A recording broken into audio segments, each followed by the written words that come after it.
जहां हार्डवेयर व्यवसायी के घर पर फायरिंग हुई है।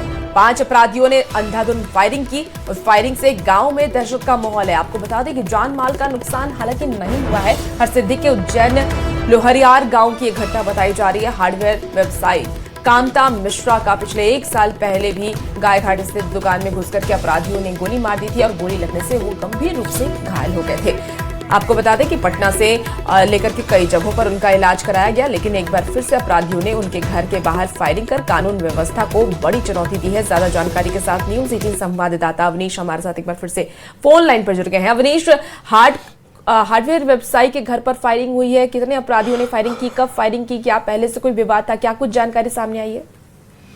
तो देखिए, पिछले 1 साल पहले जो हार्डवेयर व्यवसायी हैं कामता मिश्रा, उनके दुकान पर गोलीबारी की गई थी और उसमें कामता मिश्रा गंभीर रूप से घायल हुए थे, जिनका इलाज पटना के साथ साथ कई जगहों पे कराया गया था। फिर कल देर रात 5 अपराधी मोटरसाइकिल से आकर उनके घर के बाहर फायरिंग किया और एक तरह से उनको धमकाया, क्योंकि ये पुराना मामला है। पुराना मामले में केस को उठवाने, केस को हटाने को लेकर लगातार दबाव भी डाला जा रहा था कामता मिश्रा पे। और एक बार फिर जो अपराधी के हौसले जो है वो कहीं न कहीं बुलंद दिख रहे हैं और उनका जो घर है कामता मिश्रा का घर हरसिद्धि थाना के उज्जैन लोहियार गांव में, घर के बाहर अनाधुंध फायरिंग कर और अपराधी फरार हो गए। डीएसपी और जो हरसिद्धि थाने की पुलिस है मामले की जांच में जरूर जुट गई है, लेकिन देखिए अपराधियों के हौसले कितने बुलंद होते जा रहे हैं कि घर के बाहर आकर फायरिंग करके चले जाते हैं और अभी तक उन पर विशेष कार्रवाई नहीं हो पाती, अभी तक किसी की गिरफ्तारी नहीं हो पाई। ये भी एक बड़ा सवाल है। लगातार कामता मिश्रा अपनी सुरक्षा को लेकर पुलिस से गुहार लगा रहे थे और पिछले साल ही उन पर हमला हुआ था जिसमें वे गंभीर रूप से घायल हो गए थे। एक बार फिर उनके घर के बाहर फायरिंग करना ये कानून व्यवस्था पर जरूर सवाल खड़ा किया। बिल्कुल अविनेश, और कानून व्यवस्था का डर कहीं ना कहीं अपराधियों में खत्म हो चुका है और इसीलिए लगातार इस तरीके से दिन दहाड़े और कह लीजिए कि खुलेआम वो इस तरीके से फायरिंग कर रहे हैं। क्या जब पिछली बार इनके ऊपर फायरिंग हुई थी और इनके घर के बाहर फायरिंग की गई थी तब उस वक्त इन्होंने पुलिस को इस बात की जानकारी दी थी? देखिए, पिछले साल जब वो हमला हुआ था, इनको गंभीर रूप से जो है जो के लिए कई जगहों पर भर्ती कराया गया था। उस मामले में कई लोगों की गिरफ्तारी भी हुई थी, जो लाइनर था, जो शूटर था, उसकी भी गिरफ्तारी हुई थी। लेकिन एक बार फिर जो साई हैं जो है वो हमला गोलीबारी करना, लगभग 5 राउंड फायरिंग जो है वो की गई है। पुलिस डीएसपी जो है कुमार रवि जरूर इसकी जांच में जुटे हैं, लेकिन एक बार फिर जो व्यवसायी हैं वो परेशान है, लगातार सुरक्षा की गुहार वो लगा रहे थे डीजीपी से बिल्कुल अविनेश, और बिल्कुल ये डर का माहौल है खासकर व्यवसायियों में, क्योंकि उनके घर के बाहर फायरिंग की जाती है और रात में खुलेआम फायरिंग की जाती है। अब देखना होगा कि पुलिस की तरफ से क्या कुछ कार्रवाई और कितनी जल्दी कार्रवाई होती है। बहुत शुक्रिया जानकारी के लिए अविनेश। दानापुर से बड़ी खबर है, जहां बेलगाम ट्रक ने ऑटो में मारी टक्कर। हादसे में ऑटो के परखच्चे उड़ गए। ऑटो चालक गंभीर रूप से घायल बताया जा रहा है, इलाज के लिए अस्पताल में भर्ती कराया गया है। मनेर के शादिकपुर की घटना है, ट्रक छोड़कर ड्राइवर फरार हो गया है। तो बेलगाम ट्रक ने यह टक्कर मारी है। तस्वीरें दानापुर की है, जहां यह भीषण सड़क हादसा सामने आया है और दोनों गाड़ियों के परखच्चे उड़े हुए हैं। ये ऑटो की भी तस्वीर आप देख रहे हैं और ट्रक ने इसमें टक्कर मारी, जिसकी गति काफी तेज थी।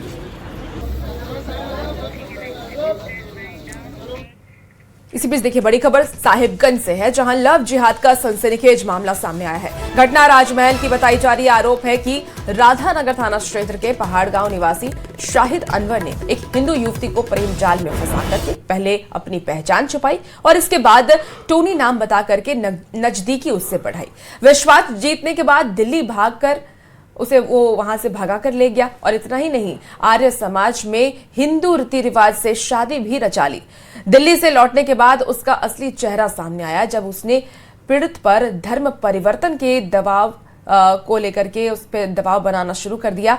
विरोध करने पर युवती को मानसिक रूप से प्रताड़ित भी किया गया। किसी तरह बच करके वहां से युवती निकली और पीड़ित ने पुलिस को इस बात की जानकारी भी दी, शिकायत भी दर्ज कराया। एक्शन में पुलिस उसके बाद आई। आपको बता दें कि पुलिस ने आरोपी शाहिद अनवर को गिरफ्तार कर जेल भेज दिया है। राजमहल इलाके में पहले भी लव जिहाद का मामला सामने आ चुका है। पीड़ित परिवार ने इंसाफ की गुहार लगाते हुए आरोपी पर कड़ी कार्रवाई की मांग की। लड़का मुस्लिम है, दिल्ली में मंदिर में जाके शादी किए हैं और अपना अपना उधवा में घर लेके आए हैं और वो कह रहे मुस्लिम धर्म वो हिंदू के लड़की मुस्लिम धर्म करने के लिए गोरू का मांस उस खिलाता है। वो लड़की भाग के चले आए हैं। अपना घर आई है? अपना घर आई है माँ बाप का। अच्छा, अभी आवेदन दिए थाना में ना? हाँ। तो आप लोग क्या मांग करते हैं? मांग करते हैं कानून का इंसाफ मिलना चाहिए लड़की का। दिल्ली में जाके मंदिर में शादी किया, हिंदू धर्म में शादी किया और फिर वहाँ से लेकर आया अपना घर आन के वो बोल रहा है मुस्लिम धर्म मानिए। हाँ, वही कुछ खिलाने पिलाने खोज रहा है, गोरू मीट उट खिलाने खोज रहा है कि मुस्लिम धर्म सब मानिए। कुछ लगाने पहनाने नहीं देता है, काहे धर्म मानिएगा, तुम हम लोग का धर्म में ही करिए। वही भाग के हमारा बेटी घर चला है। मेरा बेटी बोल रहा है कि आप नहीं जाएंगे। त्योहारों के इस हफ्ते में असामाजिक तत्वों पर नजर रखने के लिए पुलिस पूरी तरह से अलर्ट है। नालंदा में ईद और रामनवमी को लेकर पुलिस पूरी तरह से सतर्क है और किसी भी हालात से निपटने के लिए पुलिस जवानों को पर्याप्त सख्ती बरतने के दिशा निर्देश दिए जा रहे हैं। साथ ही संवेदनशील इलाकों में ड्रोन कैमरे से भी नजर रखी जा रही है ताकि कहीं से भी किसी तरह से माहौल खराब ना हो और समय रहते हर हालात से निपटा जा सके। नालंदा की एसपी ने सख्त चेतावनी दी है कि अगर त्योहारों के मौके पर किसी ने माहौल बिगाड़ने या किसी भी तरह का उपद्रव करने की कोशिश की तो पुलिस पूरी सख्ती के साथ ऐसे लोगों से निपटेगी। करें ताकि किसी प्रकार की कोई भी अगर इस तरीके की कोई असामाजिक गतिविधि करता है तो उसमें हम त्वरित कार्रवाई करते हुए हम उसमें जो एक्शन। रामनवमी भी इस बार जुलूस जो शुक्रवार को ही दिन निकाला जा रहा है खासकर। हाँ, तो उसको लेके हम लोग ने तैयारी कर ली है। राउंड्स ऑफ मीटिंग जो है वो थाना स्तर से अनुमंडल स्तर से जो है जितने भी हमारे स्टेक होल्डर्स हैं उनके साथ की जा रही है और पीसफुली ये त्योहार मनाया जाए। देखिए, मिडिल ईस्ट में जारी युद्ध का असर अब लोगों की रसोई पर पड़ रहा है।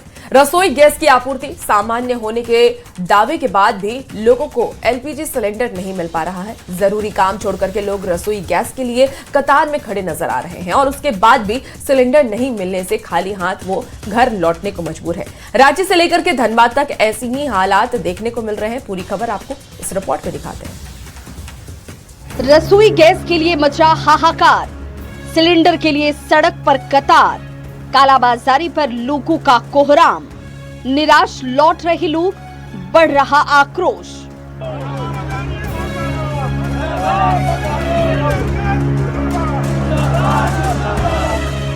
खाड़ी देश में जारी जंग का असर झारखंड में भी दिख रहा है।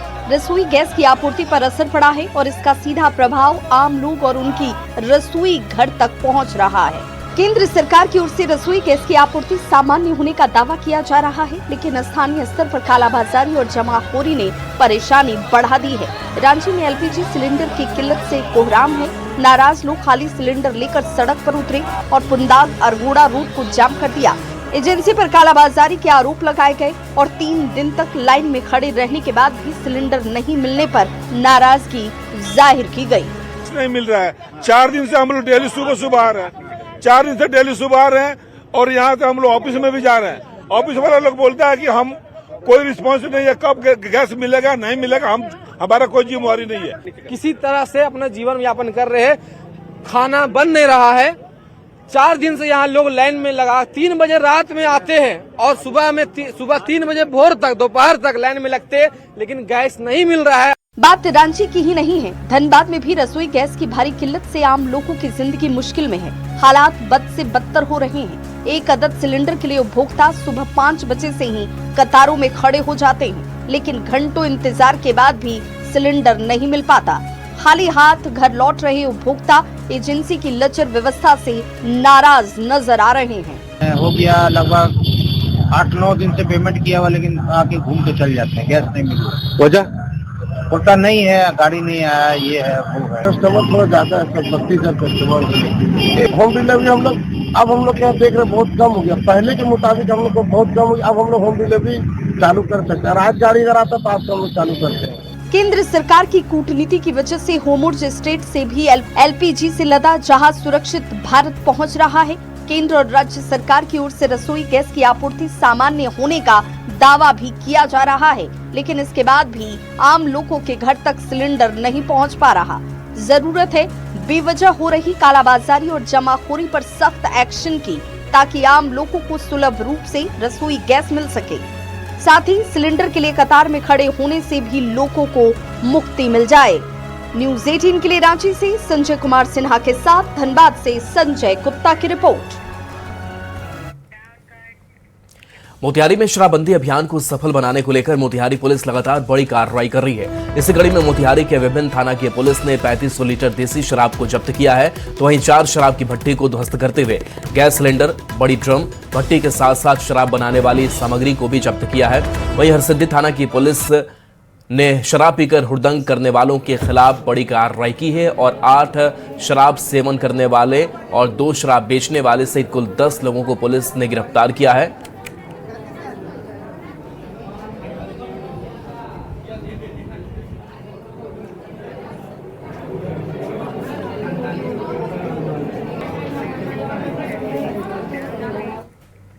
चलिए अब खबर शेखपुरा से आपको बताते हैं, जहां वित्तीय वर्ष समाप्ति से पहले परिवहन विभाग एक्शन मोड में नजर आ रहा है। विभाग ने 104 बड़े बकायेदारों की सूची जारी की है, जिन पर करीब 35 लाख रुपए बकाया है। बस मालिकों को नोटिस भेज करके जल्द भुगतान करने का निर्देश भी दिया गया। आपको बता दें कि परिवहन पदाधिकारी ने चेतावनी दी है कि निर्धारित समय में राशि जमा नहीं करने पर कानूनी कार्रवाई करते हुए वाहन जब्त किए जाएंगे और संबंधित धाराओं में मुकदमा दर्ज किया जाएगा। वसूली को लेकर परिवहन विभाग ने सख्त कार्रवाई करना शुरू कर दिया है। शेखपुरा जिले में लगभग 104 ऐसे बड़े बकायेदार हैं, जिनके ऊपर लगभग 35 लाख रुपए का राजस्व का बकाया है। तो ऐसे लोगों को नोटिस जारी किया गया है और जाके बस मालिक अथवा सभी लोगों को इश्तेहार दिया गया कि भाई आप तुरंत जमा करें। शेखपुरा जिला अंतर्गत अभी कुल बड़े बकायेदार 104 बड़े बकायेदार की सूची निकाली गई है। उस सभी बकायेदारों को यहाँ से नोटिस निर्गत किया गया है कि 48 घंटे के अंदर आप जितने भी आपकी बकाया राशि है जमा करते हुए साक्ष्य के साथ यहाँ उपस्थित होने के लिए। इसके साथ ही उस 104 बड़े बकायेदारों में 44 जो सबसे बड़े बकायेदार थे उनकी सूची है। उनके अभी काफ़ी हमारा टैक्स बकाया है, कार्यालय का टैक्स बकाया है। तो उस 20 बड़े बस मालिक को हमने नोटिस किया है। साथ ही इस नोटिस को हमने जो हमारे शेखपुरा जिला का बस स्टैंड है वहाँ भी नोटिस हमने चिपकाया है। निर्धारित समय पर आप जमा करिए, नहीं तो आपके विरुद्ध भी बड़ी कानूनी कार्रवाई करने का पूरी तैयारी कर ली गई है। अजीत कुमार सिन्हा, न्यूज़ 18 शेखपुरा। राज्य में आज से 22 मार्च तक प्रकृति और कला का खास संगम देखने को मिलेगा। वन विभाग प्रकृति 2026 के जरिए पर्यावरण संरक्षण का बड़ा संदेश देने जा रहा है। वन पर्यावरण एवं जलवायु परिवर्तन विभाग की ओर से 20 से 22 मार्च तक शौर्य सभागार जयप्राची में अखिल भारतीय बसंत कला शिविर का आयोजन किया जाएगा। 3 दिवसीय इस राष्ट्रीय आयोजन में देश भर के कलाकार जुटेंगे और अपनी कला के जरिए प्रकृति संरक्षण का संदेश देंगे। एक बहुत इंपॉर्टेंट पार्ट हमारे कलाकार भी होते हैं, जो कि अपने मन की भावना या कंटेम्प्रेरी वर्ल्ड में जो कुछ दिख रहा है वो अपने पेंटिंग से लोगों को दिखाते हैं। तो इसके अवसर पे हम लोगों ने एक प्रकृति करके आर्ट कैंप भी रखा है, all India spring art camp, जिसमें कि सभी आर्टिस्ट लोग फॉरेस्ट के बारे में, वाटर के बारे में या इन्वायरमेंट के बारे में जो एक समाज को संदेश देना है उसको वो अपने कैनवास के ऊपर में उकेरेंगे। खबर पलामू से है, जहां के मेदिनीनगर शहर जलापूर्ति फेज 2 योजना का लाभ इस बार भी गर्मी में शहर वासियों को नहीं मिला। आपको बता दें कि 176 करोड़ की योजना का निर्माण धीमी गति से हो रहा है, जिस कारण शहरवासी को इसका लाभ नहीं मिल पा रहा है। दरअसल योजना का काम मार्च 2026 से पहले करना था और सरकार की एजेंसी आपको बता दें कि जुड़को ने इसके निर्माण कार्य का जिम्मा भी लिया था। भारत सरकार ने एशियन डेवलपमेंट बैंक से कर्ज लेकर के पेयजल योजना के लिए फंड भी दिया था, मगर काम धीमी गति से होने को लेकर के सांसद ने इस बात को उठाया और सांसद ने भी संवेदक को फटकार लगाई। फिलहाल दिसंबर तक निर्माण कार्य पूर्ण करने का समय लिया गया है। दानापुर से बड़ी खबर, जहां शादी में आए युवक की हत्या कर दी गई है। ईंट पत्थर से कुचलकर मार डाला है। 15 से 20 हमलावरों ने हमला किया। बिट्टू के रूप में मृतक की पहचान हुई है। दिल्ली से बहन की शादी में आया था। 1 मई को बहन की शादी होनी थी। सीसीटीवी फुटेज पुलिस खंगाल रही है। आरोपियों की तलाश में पुलिस जुटी हुई है। तकिया पर इलाके के पास की यह घटना सामने आई है।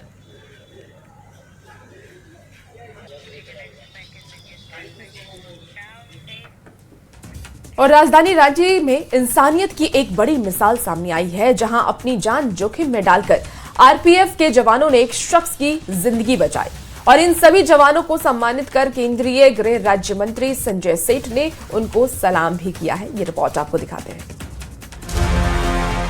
जरा इन तस्वीरों को देखिए, कैसे ट्रेन के ऊपर जलती हुई हालत में एक शख्स पड़ा है और आरपीएफ के जवान अपनी जान की परवाह किए बिना उसे बचाने में जुटे हैं।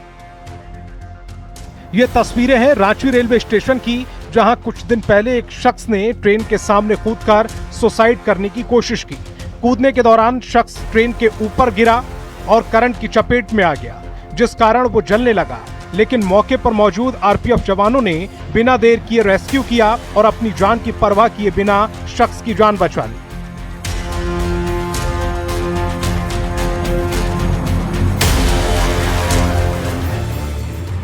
आरपीएफ जवानों की इस जाबाजी के लिए केंद्रीय गृह राज्य मंत्री संजय सेठ ने अपने कार्यालय में सम्मान समारोह का आयोजन किया और इस दौरान आरपीएफ के जवानों का सम्मान किया और सभी जवानों की बहादुरी की सराहना की।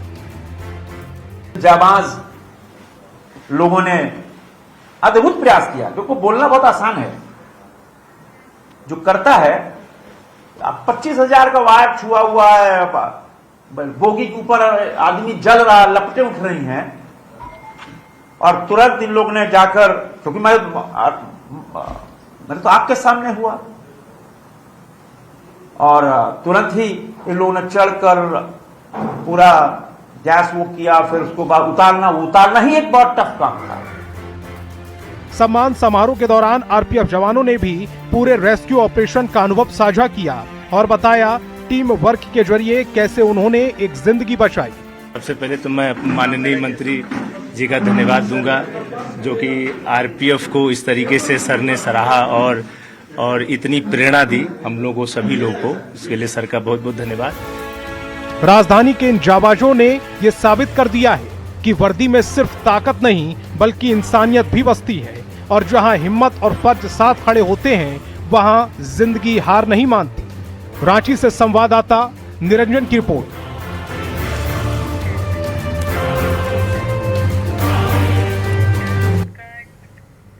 दुमका में विराट हिंदू सम्मेलन आयोजित किया गया। आयोजन में अंतर्राष्ट्रीय हिंदू परिषद के राष्ट्रीय अध्यक्ष डॉक्टर प्रवीण तोगड़िया शामिल हुए। रोड शो कर जनता को संबोधित किया। कहा, असम, बंगाल, ओडिशा और झारखंड सहित पूरा उत्तर बिहार बांग्लादेशी से भरा हुआ है। सरकार और जनता को मिलकर बांग्लादेशियों को भगाना होगा। डीजे बैन पर कहा कि झारखंड का हिंदू हिम्मत वाला है और वो रास्ता निकालेगा, और ऐसा रास्ता निकालेगा कि लोग देखते रह जाएंगे। इसलिए हिंदू एक रहे, भारत में हमेशा के लिए हिंदू बहुमत बना रहे, यह मेरा संकल्प और प्रयास है।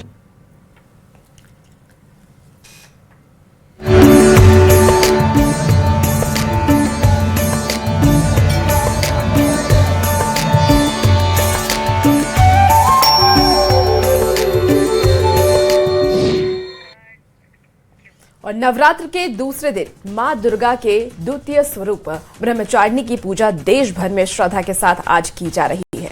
आपको बता दें कि गोपालगंज के सिद्धपीठ थावे दुर्गा मंदिर में सुबह मंगला आरती के बाद पट खुलते ही श्रद्धालुओं की भारी भीड़ उमड़ पड़ी। यूपी, पश्चिम बंगाल और नेपाल से भी भक्त दर्शन करने के लिए यहां पहुंचे। धार्मिक मान्यता के अनुसार मां ब्रह्मचारिणी तप, त्याग और साधना की देवी है, जिनकी पूजा से आत्मबल, धैर्य और संयम की प्राप्ति होती है। चैत्र नवरात्र का आज दूसरा दिन है और दूसरे दिन भी देश भर के देवी मंदिरों में भक्तों की भारी भीड़ जुट रही है। गोपालगंज के प्रसिद्ध सिद्धपीठ थावे दुर्गा मंदिर में भी सुबह से भक्तों की भारी भीड़ जुटी हुई है। यहाँ श्रद्धालु माता की पूजा अर्चना कर सुख समृद्धि की कामना कर रहे हैं। आज माँ के दूसरे स्वरूप ब्रह्मचारिणी की पूजा हो रही है। धार्मिक मान्यता के अनुसार माँ ब्रह्मचारिणी की तप, त्याग और साधना की देवी है। उनके पूजन से भक्तों के आत्मबल, धैर्य और संयम की प्राप्ति होती है। ऐसे में आज दूसरे दिन भी बड़ी संख्या में जो श्रद्धालु हैं वो थावे मंदिर में पूजा अर्चना के लिए पहुंचे हुए हैं। ऐसी मान्यता है कि आज के दिन माँ थावे वाली की दर्शन मात्र से ही माता सभी भक्तों की मुरादें पूरी करती है। बहुत पावन जगह है, बहुत बढ़िया जगह है। कहाँ से आप लोग आए हैं? हम लोग छपरा जिला से है। मसरफ जी, बहुत अच्छा लग रहा है व्यवस्था है। दर्शन करने की जो व्यवस्था है वो कैसी है? बहुत अच्छी है व्यवस्था। बढ़िया से पूजा हो गया। हम सिवान से आए हैं। बहुत बढ़िया व्यवस्था है, बहुत बढ़िया व्यवस्था है माता जी का, पहले से बेहतर, बहुत बहुत सब ध्यान देना है। तमाम श्रद्धालु जो इस वक्त कतारबद्ध होकर पूजा अर्चना कर रहे हैं और मां थावे वाली से सुख समृद्धि की कामना कर रहे हैं। गोविंद कुमार, न्यूज़ 18, गोपालगंज। भोजपुर जिले के उदंत नगर प्रखंड स्थित ऐतिहासिक बेलाउर सूर्य मंदिर में चैती छठ को लेकर तैयारियां तेज हो गई है। लोक आस्था के इस महापर्व पर यहां लाखों श्रद्धालुओं के जुटने की उम्मीद है। बिहार समेत देश भर से भक्त भगवान भास्कर को अर्घ्य देने पहुंचते हैं। 52 बीघा पोखर के बीच स्थित यह मंदिर अपनी खास मान्यताओं के लिए प्रसिद्ध है। मंदिर समिति ने साफ सफाई और व्यवस्था को लेकर तैयारी शुरू कर दी है, जिससे श्रद्धालुओं को कोई परेशानी न हो। महापर्व छठ को लेकर के देखिए तैयारियां अब चल रही है और भोजपुर जिले के इस ऐतिहासिक भास्कर धाम बेलाउर में देखिए किस तरह से जो भगवान भास्कर का मंदिर है उस पर सजावट की तैयारी शुरू कर दी गई है। इसके अलावा इस पोखर में देखिए, इस विशाल पोखर में लाखों की संख्या में जो छठ व्रती हैं वो आकर के यहाँ छठ पूजा करते हैं और देश ही नहीं विदेश से भी काफी संख्या में जो श्रद्धालु भक्त हैं वो आकर के यहाँ भगवान भास्कर को अर्घ समर्पित करते हैं। और इस मंदिर में स्थापित भगवान भास्कर की प्रतिमा को लेकर के भी एक बड़ी कहानी यह है कि इस भगवान भास्कर के मूर्ति को लेकर के राजस्थान के जयपुर के जो महाराजा हैं उनकी और यहाँ के प्रसिद्ध संत मौनी बाबा के बीच ठन गई थी और उसके बाद माननीय न्यायालय में मामला जाने के बाद न्यायालय ने मौनी बाबा के पक्ष में निर्णय दिया था और यहाँ भगवान भास्कर की प्रतिमा को उनको देने का निर्देश दिया था। इसके अलावा ये यहाँ मनोकामना सिक्का का भी काफी महत्व है। जो भक्तगण यहाँ से सिक्का को ले जाते हैं उनकी मनोकामना पूर्ण होने के बाद पुनः वो आकर के यहाँ सिक्का जो है भगवान भास्कर को समर्पित करते हैं। हम लोग अपने स्तर से बोरिंग से इसमें पानी नहीं था, हम लोग अपने स्तर से मोटर के द्वारा पानी डालने का काम चल रहा है और लाइट अभी देखिए मंदिर भी सज रहा है अपने स्तर से भी और घाट भी देखिए पर्यटक विभाग के द्वारा सौंदर्यीकरण का कार्य चल रहा है अभी। तो कितना संख्या में आते हैं चैती छठ में लोग कहाँ का? बिहार के तो कोने कोने से आते ही हैं, लेकिन उत्तर पर जो विदेश में भी रहते हैं वो भी श्रद्धालु यहाँ छठ करने आते हैं। 25 मार्च को उदयमान सूर्य को अर्घ देने के पश्चात आस्था का ये जो महापर्व है उसका विधिवत रूप से समापन हो जाएगा। चंदन कुमार, न्यूज़ 18 भोजपुर। और फिलहाल इस बुलेटिन में इतना ही। बन रही न्यूज़ 18 बिहार झारखंड के साथ।